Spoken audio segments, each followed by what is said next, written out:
Salut les makers, salut les autres. Vous êtes un certain nombre à pas avoir été convaincus par ma vidéo sur qu'est-ce que tu fais avec ton imprimante 3D.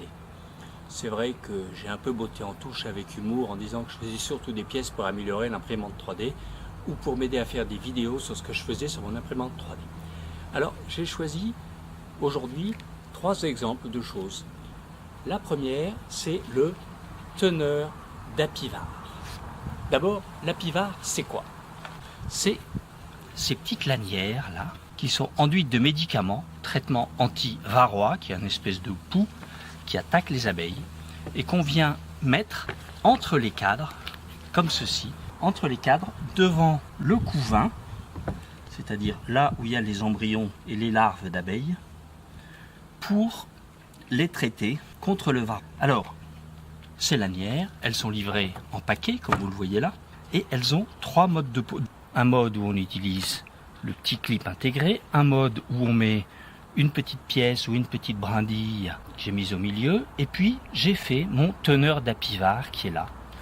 Alors mon teneur d'Apivard, vous le voyez ici, celui-là il a servi.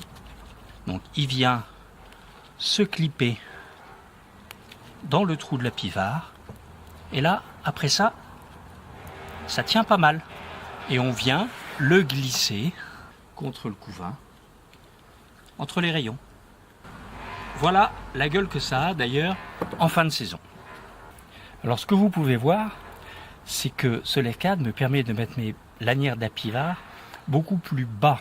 Parce que en haut du cadre, il y a d'abord une partie en bois, que vous voyez là, et puis ensuite la partie haute qui est généralement remplie de miel, où il n'y a pas de couvain.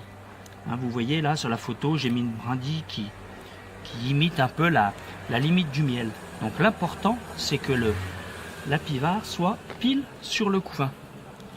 D'où cette petite distance qui est là entre les deux. Voilà, cette petite pièce, elle permet d'optimiser l'utilisation d'Apivard, parce que dans les autres cas, vous voyez qu'il y a entre 20 et 40% de la lanière qui sert à rien, et puis qui vient finalement frotter le miel que les abeilles iront manger pendant l'hiver, ce qui est quand même assez moyen. Donc on optimise l'utilisation d'Apivard. C'est pratique pour manipuler les lanières et les déplacer sans aucun problème. En fin de saison, pour les nettoyer, je les gratte un peu et je les ai fait baigner dans un petit mélange d'eau de javel et d'eau chaude à 60-70 degrés qui fait fondre la cire et pas le plastique. Et tout va bien. Et voilà, j'espère que je vous ai convaincu que avoir une imprimante 3D sous la main, c'était utile pour peu qu'on soit un peu bricoleur et qu'on ait des passions. Je vous souhaite une bonne suite. Si ça vous a plu, n'hésitez pas à vous abonner sur ma chaîne là. N'hésitez pas à mettre un pouce là en bas ou me contacter par tout autre moyen.